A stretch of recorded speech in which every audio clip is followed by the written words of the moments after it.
I am F نے جو report شائع کی ہے وہ بہت ہی تباہ کن ہے اور بالکل سچ پر مبنی ہے۔ نیب نے 5 کھرب 30 ارب روپے کی ریکوری کی ہے، لیکن پاکستان میں ہونے والی کرپشن کے مقابلے میں یہ کچھ بھی نہیں ہے۔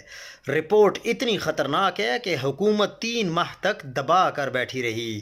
آئی ایم ایف نے دھمکی دی کہ رپورٹ پبلک کرو ورنہ اور قرضہ نہیں ملے گا، تب مجبوری میں رپورٹ پبلک کرنا پڑی۔ یہ رپورٹ 2023-24 کے دورانیے پر مبنی ہے، البتہ 2019 کے چینی سکینڈل کا بھی ذکر ہے۔ کہا گیا جن کی شوگر ملیں ہیں وہی صاحبان اقتدار اور بڑے بڑے عہدوں پر ہیں۔ پاکستان اب تک آئی ایم ایف کے 25 پروگرام لے چکا، لیکن عوام کی حالت نہیں سنوری۔ عدلیہ کرپٹ ترین اداروں میں سے ایک ہے، باقی پولیس اور بیوروکریٹ اور پروکیورمنٹ یعنی سرکاری خریداریوں کا بھی ذکر خیر ہے۔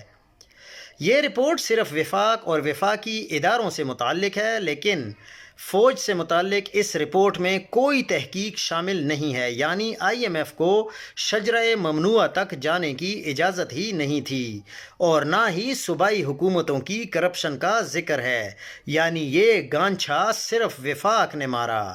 رپورٹ کہہ رہی ہے کہ وڈے گھر کا عدلیہ کے ساتھ ساتھ معاشی اداروں پر بھی قبضہ ہے۔ رپورٹ میں حال ہی میں بنائے جانے والے ادارے ایس آئی ایف سی کو بھی آڑے ہاتھوں لیا گیا، جس سے متعلق ہمیں بڑے خواب دکھائے گئے تھے۔ رپورٹ کہہ رہی ہے ایس آئی ایف سی کے پاس اختیارات بے پناہ ہیں، لیکن احتساب کوئی نہیں ہے اور احتساب کا نظام بھی نہیں ہے۔ رپورٹ نے 26ویں آئینی ترمیم کو بھی ٹھیک سے رگڑا لگایا ہے اور ججوں کی تقرری کے طریقہ کار پر بھی اعتراضات اٹھائے ہیں۔